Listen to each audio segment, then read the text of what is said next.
99% ଝିଅମାନେ ଏହା ଜାଣିନଥାନ୍ତି କି ପେଟେଇ ଶୋଇବା ଦ୍ୱାରା ତାଙ୍କ ସ୍ତନର ଆକାର ଓ ଷ୍ଟ୍ରକ୍ଚର ଖରାପ ହୋଇଯାଇଥାଏ। ଯଦି ଆପଣ ନିଜ ଜୀବନକୁ ଅଧିକ ଭଲ ପାଉଛନ୍ତି ତେବେ ସମୟ ନଷ୍ଟ କରନ୍ତୁ ନାହିଁ, କାରଣ ଆପଣଙ୍କ ଜୀବନ ସମୟ ଦ୍ୱାରା ବନିଥାଏ।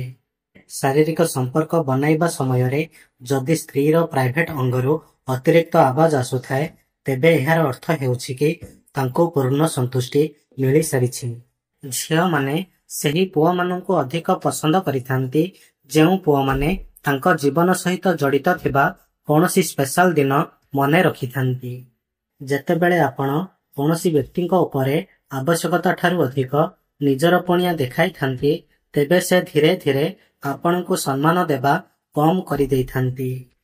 ସେହି ସ୍ତ୍ରୀ ଠାରୁ ସବୁବେଳେ ନିଜର ଦୂରତା ବନାଇ ରଖନ୍ତୁ ଯାହାର ସ୍ତନ ଅଧିକ ଆକର୍ଷଣୀୟ ଦେଖାଯାଇଥାଏ। ଯଦି ଆପଣ କୌଣସି ଜିନିଷକୁ ଭାବିବାରେ ଅଧିକ ସମୟ ବିତାଉଥାନ୍ତି ତେବେ ଆପଣ ସେହି ଜିନିଷକୁ କେବେ ବି ପାଇପାରିବେ ନାହିଁ।